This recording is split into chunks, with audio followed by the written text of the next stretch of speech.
다음은 설법이 있겠습니다. 오늘 설법은 염타원 한도훈 교무님께서 해주시겠습니다. 반갑습니다.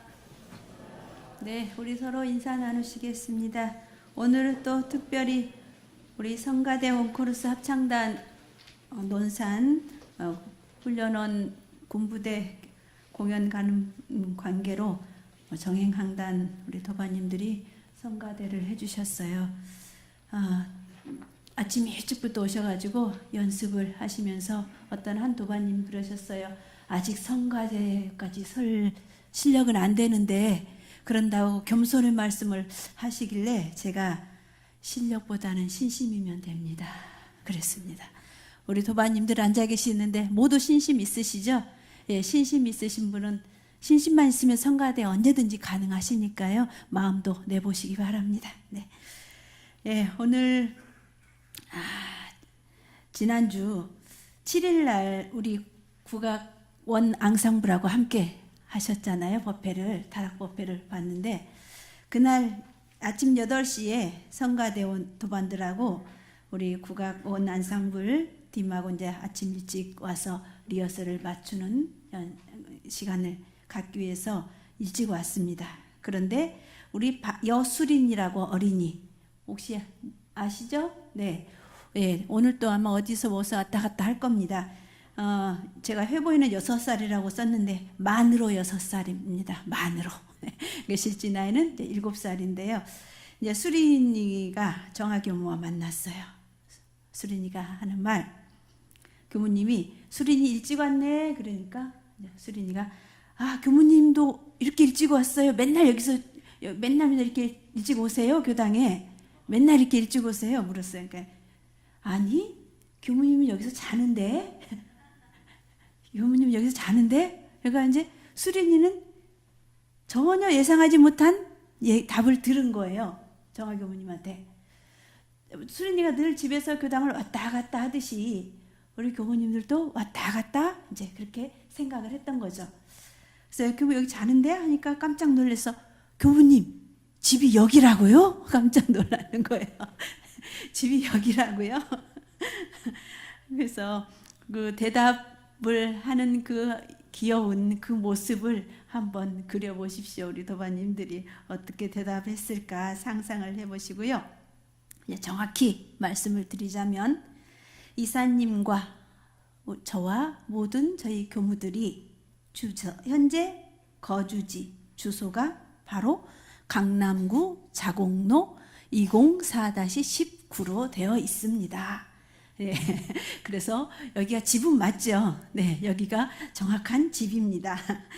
그래서 제가 이제 처음에 이제 여기 와가지고 이사를 와서 이제 전입신고를 했어요. 전입신고를 했더니 이제 건강보험공단에서 날라오죠. 건강보험증이 날라왔습니다. 날라오면서 이렇게 보면은 거기에 건강보험료 이제 나중에 이제 책정이 돼서 날라오고요.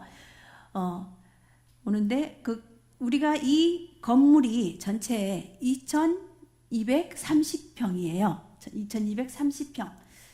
그래서 그 고지서 의료보험 고지서를 보니까 돈이 조금 상당히 적혀 있어요. 금액이. 그래서 사실상은 제가 2,230평에서 살고는 있지만 그 재산이 저하고는 무한한 재산이에요. 그래서 이제 이거를 조정할 수 있는 게 있어서 이제 그게 뭐가 있냐면 무상거주 사실 확인서라는 게 있습니다.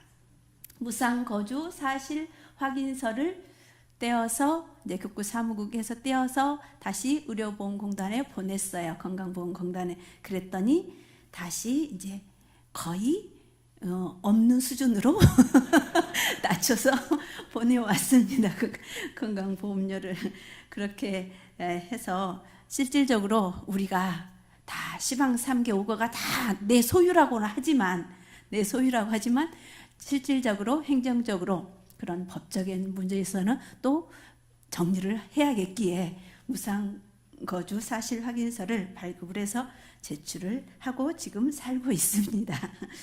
네, 우리 여수린이 어린이 생각처럼 우리 도반님들도 혹시 우리 교무들이 어디가 집인가 궁금하시는 분들이 계시지 않을까 싶어요. 그래서 교무 숙소가 어디인지 아마도 궁금해하고 계신 분들 분명히 있으실 겁니다. 그 차원에서 제가 먼저 시작 전에 우리 교당 투어를 먼저 하고 시작하겠습니다. 앉으셔서, 자, 우리 교당 지하 몇 층이죠? 지하는 3층으로 되어 있죠. 지하 2, 3층은 주차장, 지하 1층에는 뭐가 있습니까?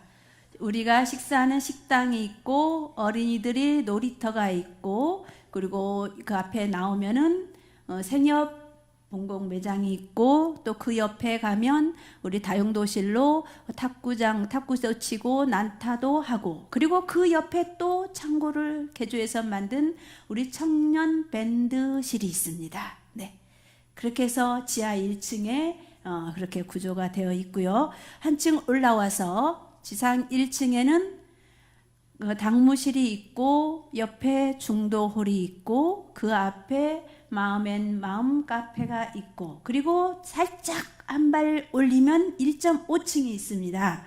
1.5층에는 청소년 공간으로 청년 회의실과 학생 회의실이 있고, 그리고 입구 문을 열고 들어갔을 때 방 하나가 있는데 그 방이 바로 우리 박용훈 교무 방입니다. 네, 어디 있는지 모르셨죠? 예, 1.5층에 박용훈 교무 방이 있습니다. 그리고 또 한 층 올라볼까요? 한 층 올라오면 지금 이곳 2층. 2층에는 무엇이 있죠? 대각전이 있고, 그리고 꿈밭 도서관이 있습니다. 자, 3층으로 올라가겠습니다. 3층에는 기도실이 있고, 그리고 저 위에 보이는 공간이죠. 우리 쉼터 있고, 어린이 엄마랑 놀이방 있고, 어린이방 있고, 여기 합창단석 있고, 저기 방송실이 있고, 3층에는 그렇게 구성이 되어 있습니다. 자, 네. 회의실 있죠. 저쪽에. 예. 회화실 큰 공간이 있네요. 네. 회화실이 있죠. 그리고 4층에 올라가면 4층에는 가장 크게 차지한 우리 선실에 그 안에가 다실이 있고, 청소년 법당이 있고, 그 앞에 우리 탈의실이 옷을 갈아입도록 탈의실이 있고, 또 그 옆에 우리 훈련관 숙소 모구실이 있습니다. 자, 5층으로 올라가네요. 아직 교무 숙소가 안 나왔어요. 5층에는 정면에 영모전이 있고, 그 옆에 의식 집례실이 있고, 그리고 또 그 옆에 공간 옥상 올라가는 계단 바로 앞에 계단 올라가는 바로 앞에 사은당이라고 이름표가 붙어 있습니다. 그곳 혹시 안 가보신 분, 그 방 안 보신 분, 사은당 다 들어가 보셨어요? 우리 남자 조반님들이 많이 안 가보셨을 텐데요. 예, 우리가 평소에 우리 단회날 그날 거기서 단회를 하는데, 거기는 여자 도반님들만 단회를 배정을 하거든요. 제가 왜? 거기는 여자 교무님들 숙소입니다. 네, 사은당이 저희 여자 교무들 숙소와 우리 식당 엄마와 함께 방이 아파트 형식으로 되어 있어요. 예, 아파트 형식 구조로 그렇게 되어 있어서 바로 그 문을 열고 들어가면 거실과 주방 겸해서 같이 있고요. 방이 4개가 있어서 그렇게 숙소로 사용하고 있습니다. 문 현관 사은당 이름표 붙인 문 열어서 안에 들어가 보셔도 돼요. 궁금하시면은. 네, 그 문 안에 방이 있는데 그 방도 다시 개별 열쇠가 다 있어, 다 잠겨 있어서 그 안에는 못 들어갔어요. 더 이상 열어 들어가 보셔도 됩니다. 그리고 또 저쪽 반대편으로 가면 또 뭐가 있습니까? 손님방이 3개가 있고, 그 옆에 또 다시 교감님 집무실과 숙소가 이름이 무엇이라고 돼 있죠? 이름이 회심당이라고 문표가 붙여 있습니다. 네. 또 한 군데 있죠. 또 하나가 뭐가 있을까요? 네. 정타우님, 거기는 바로 앞에 엘리베이터 문 열자마자 법문 사경하는 공간이 있습니다. 네, 이렇게 해서 저희 교당 다시 한번 투어를 하셨는데 저희 교무들이 숙소가 대부분 5층에 5층에 다 있고 이제 박용훈 교무 숙소만 아래층에서 이제 관리 차원에서 바로 그쪽 아래로 배치를 했습니다.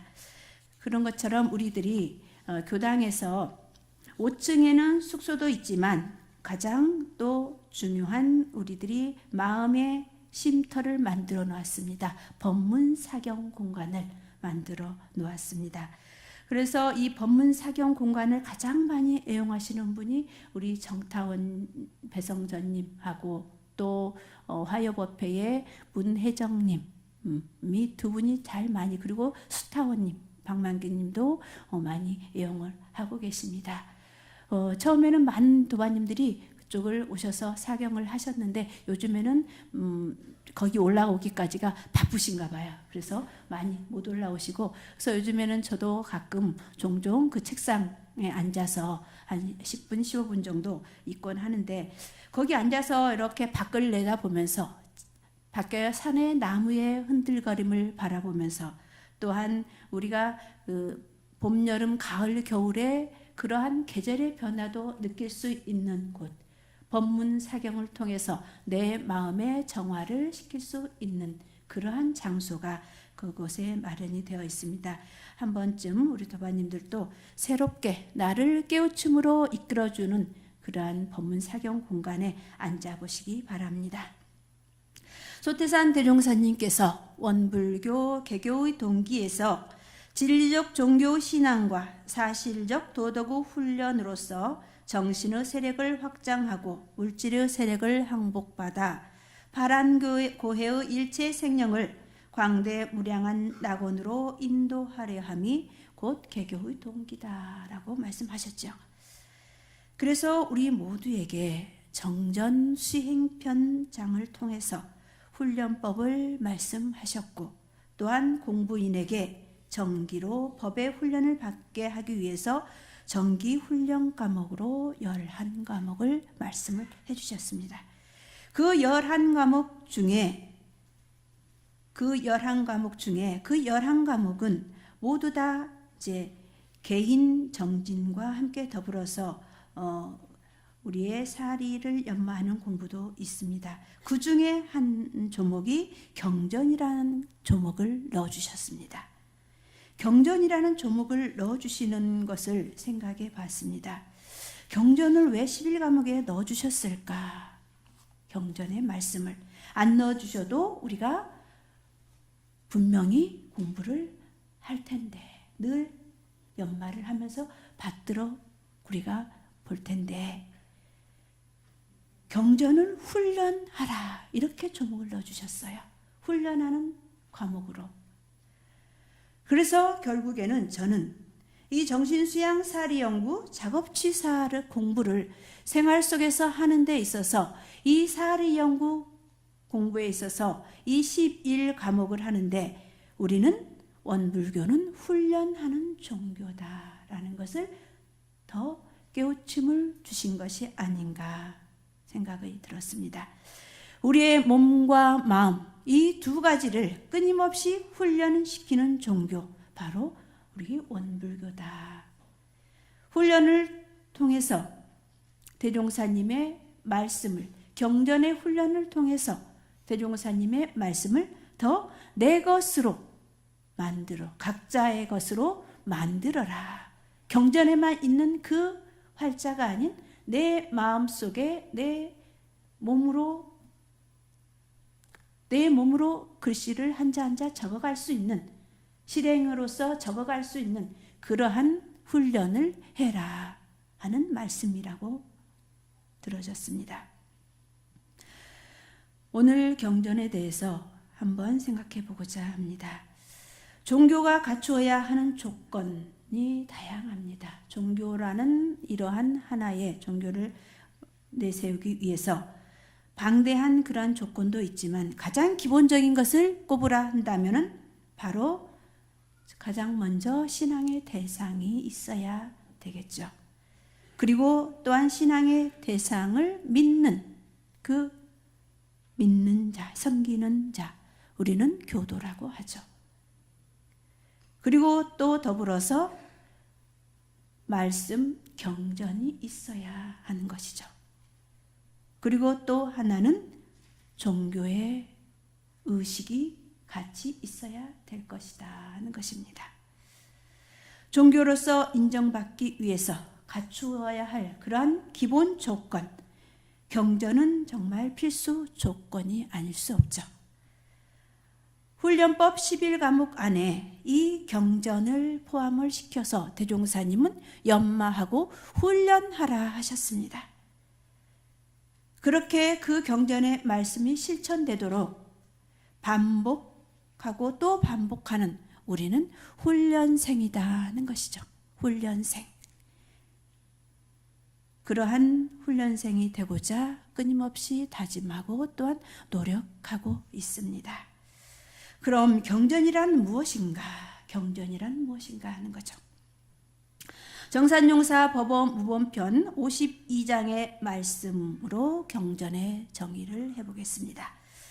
말씀하시기를 부처님께서는 근기 따라 읽게 하는 세 가지 경전을 설하시었나니 첫째는 지묵으로 기록된 경전들이요, 둘째는 삼라만상으로 나열되어 있는 현실의 경전이요, 셋째는 우리 자성의 본래 부족한 무형의 경전이라 지묵의 경전보다 현실의 경전이 더욱 큰 경전이요, 현실의 경전보다 무형의 경전이 더욱 근본되는 경전이니라.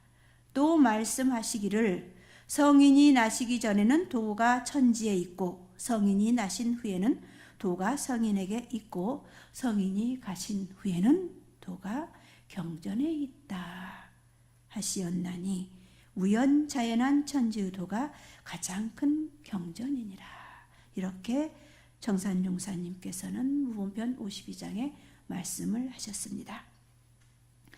성인이 나시기 전에는 도가 천지에 있고 성인이 나신 후에는 도가 성인에게 있고 성인이 가신 후에는 도가 경전에 있다 하셨습니다. 경전에 밝혀주신 이 말씀, 경전에서 밝혀주신 말씀으로 다시 정리를 해본다면 경전은 곧 길을 일러주는 것이다. 공부인으로 하여금 공부의 방향을 알게 함이오라고 정전에서 밝혀주셨습니다. 그리고 경전은 수행의 길을 일러주고 또한 신앙의 길도 일러주고 계십니다. 생사와 윤회의 길도 일러주심과 동시에 인과 보응의 길도 일러주고 계십니다. 생사의 이치를 통하여 영생의 길도 일러주시고 인과를 통하여 고락 해결의 길도 일러주십니다. 그리고 경전은 또 인생사 모든 길을 일러주시고 안내하는 역할을 또한 해주십니다. 이렇듯 경전 안에는 모두가 다 담겨 있다 하는 것이죠. 없는 것이 없는 그야말로 요술병망이와 같은 그러한 것이 바로 경전의 위력이다 하는 것을 알 수 있습니다. 우리 원불교에서 경전이라고 말하는 범위는 어디까지를 경전이라고 하는 것일까? 우리가 경전이라고 하는 것은 교전, 우리 원불교 교전이 있고 전서가 있습니다. 교전이 있고 전서가 있죠. 교전에는 없는 게 있어요. 전서에는 다 있습니다.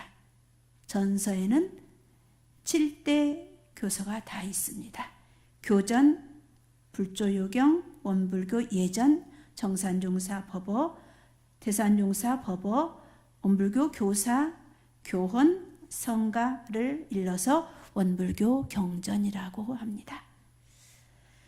그렇기 때문에 우리 원불교인이라면 모두가 다 이 경전은 끊임없이 우리가 내가 읽고 보고 받들어야 한다는 것이죠. 자, 이 원불교 경전 중에서 가장 늦게 나온 경전이 무엇이죠? 어떤 경전이죠?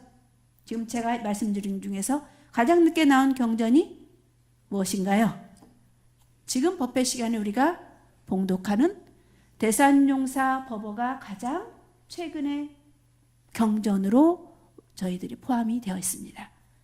대산용사님 직위 다 마치시고 나서 원불교 탄생 100주년 그 해에 탄생 100주년이 아니고 우리가 그 100년 성회봉찬회에서 이 대산용사 탄생 100주년과 더불어서 함께 이 법어집을 수록을 모아서 이렇게 두께로 편찬을 해서 대산용사 법어가 가장 경전에 늦게 포함이 되어 있습니다.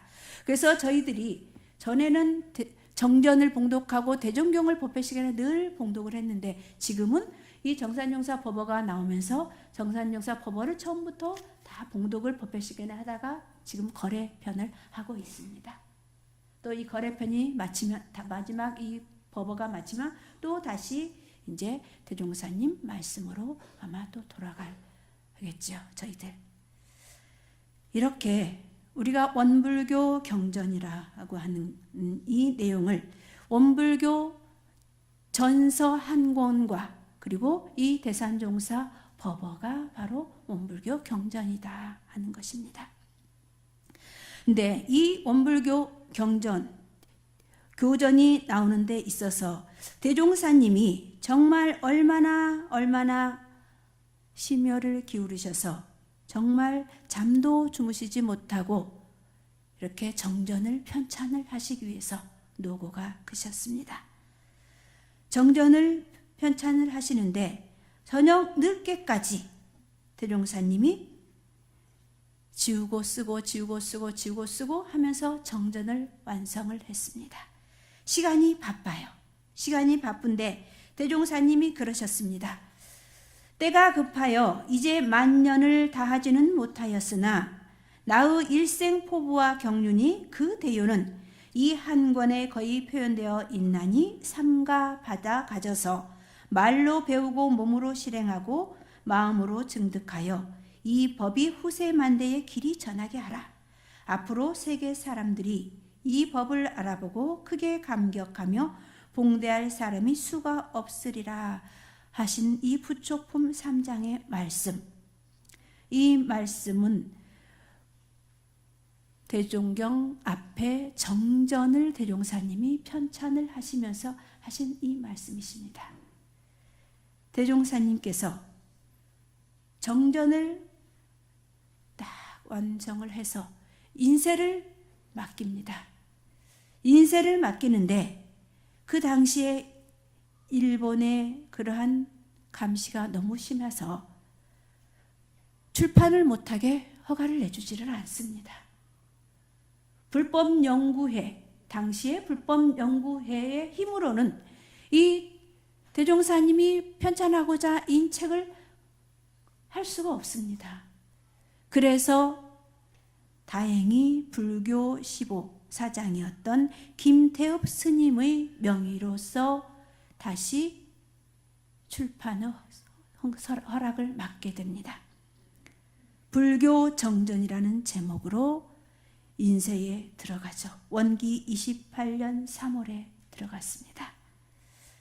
대종사님이 원기 28년 6월 1일에 열반에 드셨죠.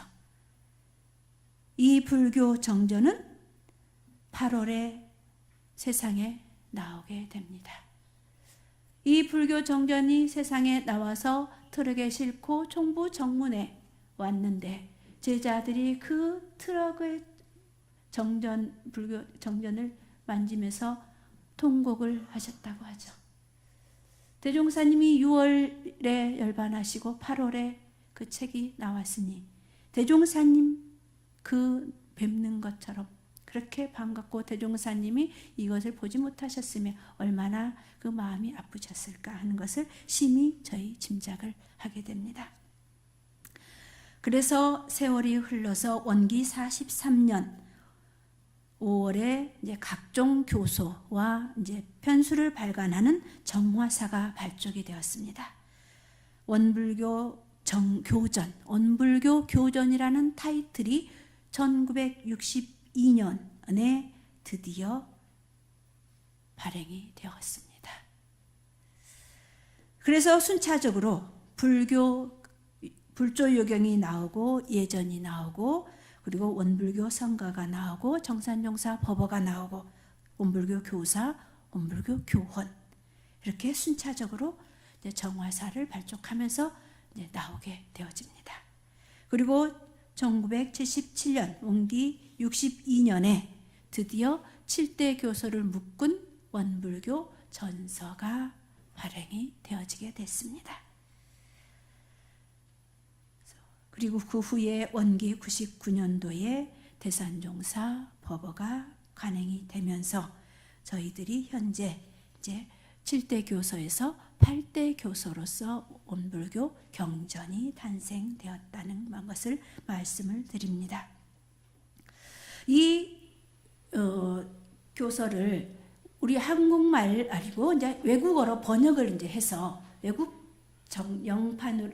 영역으로 번역하고 이제 다른 나라 말로 이제 계속 번역을 합니다. 하는데 박성기 교무님께서 이제 영역본을 작업을 합니다. 원불교 교전을. 그래서 미국에서 이제 교수님들 모시고 원불교 교도에 있는 교수님도 있고 아닌 교수님도 모시고 이제 영어로 번역을 하는데 쭉 몇 차례 수없이 하셨겠죠. 하시면서 이제 교수님께 느낌을 여쭈었답니다.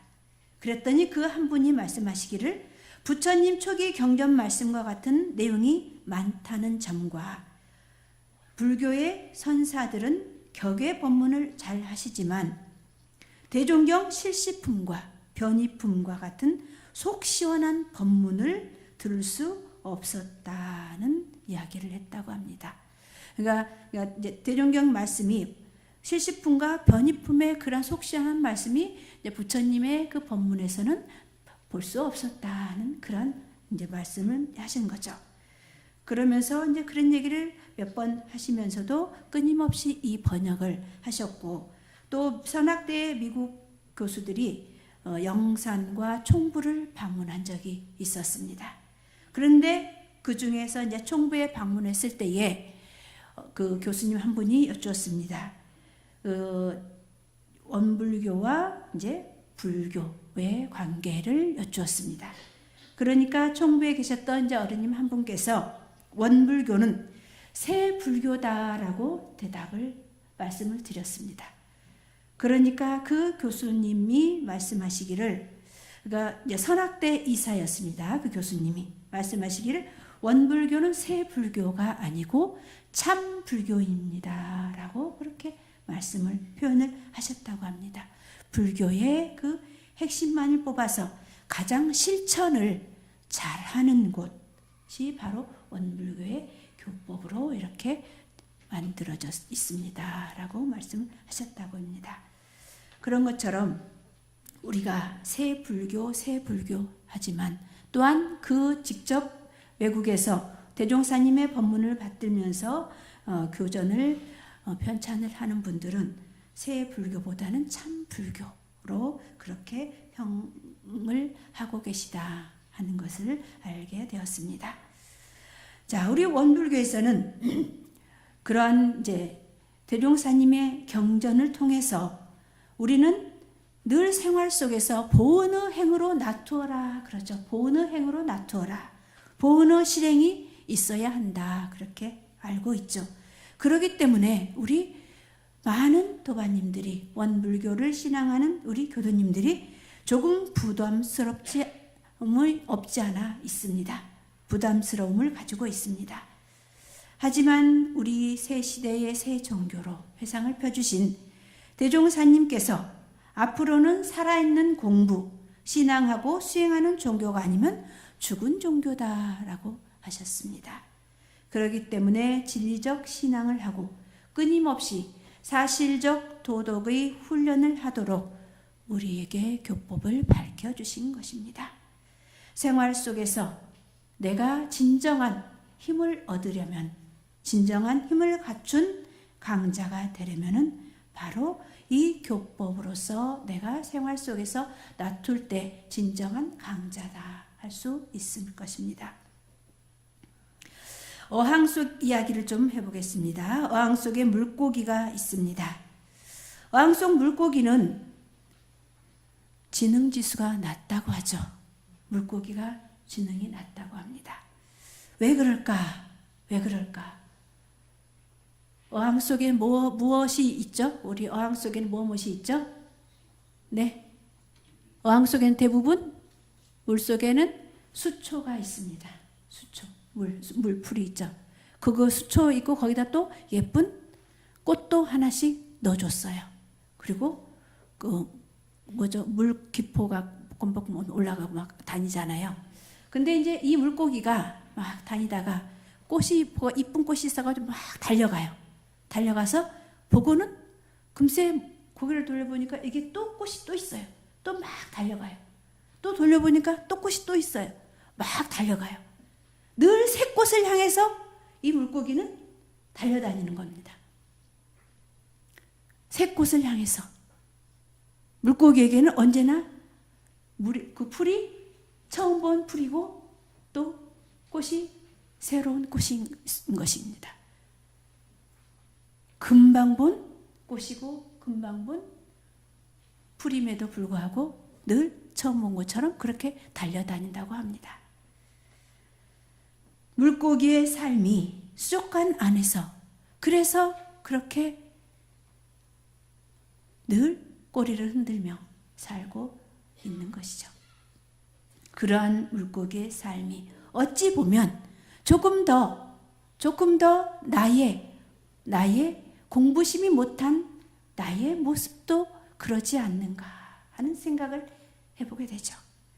우리가 평생 일생을 사는 데 있어서 우리 범부 중생들의 삶이 바로 그러한 삶, 탐진치의 삼독심에 끌려 사는 삶, 신구의 삼업으로 살다가 또 다시 내가 스승님의 말씀으로 새롭게 살아보고자 이렇게 다시 몇 번을 일어나고 합니다. 또 다시 새 마음으로 다시 일어납니다. 또 다시 이쪽에서 새 마음으로 일어납니다. 그렇게 사는 삶이 바로 우리들이 이 경전의 말씀을 통해서 참회 반성하고 다시 잘 살아야지, 마음을 비워야지 하는 우리들의 모습, 원불교인답게 살아야지 맹세를 합니다.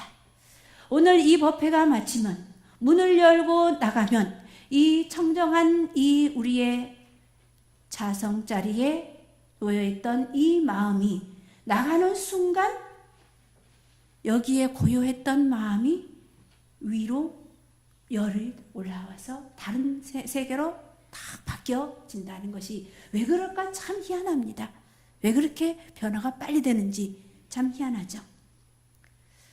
그래서 우리가 늘 법문을 내 생활 속에 달고 살아야 한다 하는 것이죠.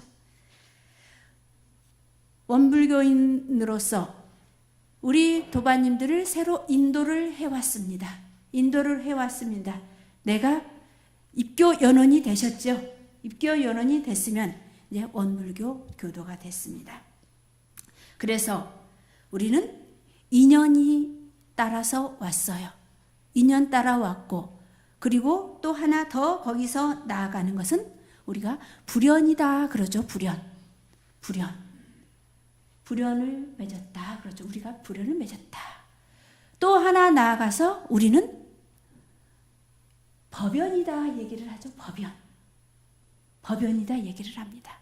그런데 불연, 법연 나아가기 위해서는 어디까지 가야 할까요? 우리가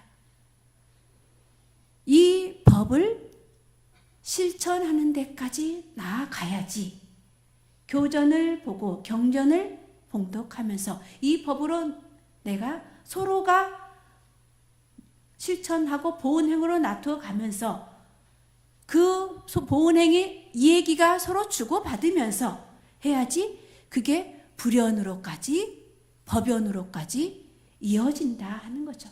내가 발만 내 몸만 이 안에 들었다고 해서 인연이 되고 법연이 되고 불연이 되는 것은 아니다 하는 것이죠. 그 단계까지 갔을 때에 바로 진정한 불연을 맺는 거고 법연이 되어진다 하는 것입니다. 그러기 위해서는 결국은 우리는 사실적 도덕의 훈련인들이 있다 하는 거죠. 자, 교회보를 한번 들어보시기 바랍니다. 회보 요한복음 19장 말씀을 함께 합독하겠습니다. 요한복음 19장 어리석은 사람은 복을 받기는 좋아하나 복을 짓기는 싫어하고 화를 받기는 싫어하나 죄를 짓기는 좋아하나니 이것이 다 화복의 근원을 알지 못하며 설사 안다 할지라도 실행이 없는 영혼이라. 어리석은 사람, 결국에는 실행이 없는 영혼이라. 자, 대종사님이 어리석은 사람은 실행이 없는 영혼이라 하셨습니다. 우리 교전에 상시 응용주의 사항 보면 3조에서 노는 시간이 있고 보면 경전법규 연습하기를 주의할 것이요 라고 하셨습니다. 경전법규 연습하기를 주의할 것이요. 이 경전법규 연습을 통해서 우리는 어리석은 사람에서 벗어나자 하는 것이죠. 화복의 근원을 어디서 찾자? 경전에서 찾자 하는 것이죠. 우리가 복을 받기는 좋아하고 죄를 받기는 싫어하는 그 결과가 왜 어디서 오는가 하는 것을 경전에서 찾자 하는 것입니다. 소태산 대종사님의 말씀, 우리들의 마음과 그 안에 갈마있는 생사와 제복의 그러한 이치를 우리들은 우리의 인생의 등불로 삼아가자 하는 것입니다. 그래서 늘 경전을 가까이 하고 우리는 늘 휴대폰을 들고 있으면서 어디 다니면서 다른 검색도 중요하지만 대종사님의 말씀을 검색을 통해서 운불교 경전 앱을 통해서 그렇게 받드는 시간도 챙겨보자 하는 것을 말씀드립니다. 경전을 연마하는 데 있어서 음독경이 있고 묵독경이 있고 사경이 있고 여기에 하나를 더 추가해 보겠습니다. 나이가 드시면 눈이 나빠서 귀가 어두워져서 참 어렵습니다. 그렇지만 그래도 할 수 있는 것은 들을 수는 있는 것은 눈으로 보기고 힘들고 쓰고 힘들지만 그래도 들을 수는 있지 않을까. 마지막까지 열려있는 것은 우리가 죽기 전까지 열려있는 것은 귀라고 하셨듯이 그래도 들을 수 있는 들을 청자에서 청경을 하나 더 추가해보고 싶습니다. 우리 모두가 다 대종사님의 말씀을 항상 내 마음에 간직하고 있지만 더욱더 사실적 도덕의 훈련생으로 가기 위해서 11과목에 포함시켜 주신 이 경전의 말씀을 우리가 함께 해가자 하는 말씀을 오늘 우리 도반님들과 함께 했습니다. 제가 며칠 전에 신문을 중앙일보를 교당에서 구독을 하는데요. 시가 있는 아침이라는 그 지면을 봤어요. 혹시 보셨는지 모르겠어요. 우리 도반님들. 시가 있는 아침 그 지면에 나와 있는 시가 너무 재미가 있는 시가 실려 있었어요. 그래서 도반님들과 함께 그 시를 한번 읽어보겠습니다. 자, 시 좀 띄워주세요. 제목이 속수무책입니다. 속수무책.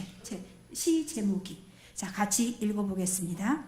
내 인생 단 한 권의 책, 속수무책. 대체 무슨 대책을 세우며 사느냐 묻는다면 척 내밀어 펼쳐줄 책. 썩어 허물어진 먹구름 사파로 뒤덮여도 진흙 참호 속 묵주로 목을 맨 소년 병사의 기도문만 적혀 있어도 단 한 권 속수매책을 나는 읽는다. 찌그러진 양철 시계엔 바늘 대신 나의 시간 다 타들어간 꽁초들, 언제나 재로 만든 구두를 신고 나는 바다 절벽에 가지. 대체 무슨 대책을 세우며 사느냐 묻는다면 독서 중입니다. 속수무책. 예, 이 시를 지은 분이 김경우라는 여류 시인이십니다. 참, 무슨 대책을 세우며 사느냐 묻는다면 독서 중입니다. 아직도 독서 중입니다. 무슨 책을? 속수무책을 독서 중입니다. 이렇게 참 의미 있는, 재미가 있는 그런 시를 우리 도반님들과 함께 해보고 싶어서 오늘 이렇게 띄웠습니다. 사실적 도덕의 훈련을 우리 경전으로 생활 속 산경전까지 하나로 이어져서 행복한 낙원 가정이 되시길 기원드립니다. 두 손 합장하겠습니다. 법신불 사은이시여, 저희 모두 하루하루 살아가는 데 있어서 우리 인생의 등불 경전과 함께 하겠나이다. 자연 속에서, 사람 속에서, 순역 경계 속에서 심신간 마음 공부로 깨어나게 하옵소서. 생로병사와 인과공의 이치를 설하는 자연에서 살아있는 경전을 발견하여 읽으며 순역 경계에 끌려다니지 않고 공부하는 가을이면 좋겠습니다. 공부하는 마음을 놓지 않고 보면 세상 모든 것이 경전 아님이 없다 하셨습니다. 매일 뉴스와 신문에 나오는 정치, 경제, 국제, 사회면 등의 사건, 사고 기사를 보면서 그 안에 진리가 설하여지고 있음을 알 수 있나니 저희들 늘 하루하루 다짐과 감사와 참회 속에서 살아있는 경전으로 공부하게 하옵소서. 그 경전으로 나의 온통을 채워가게 하옵소서. 법신불 사은이시여, 오늘도 저희들 사실적 도덕의 훈련을 통한 활부로 살아 연그러가는 가을을 가득 채우는 우리 도반들 되게 하옵소서. 저희들 마음 모아 일심으로 비옵나이다.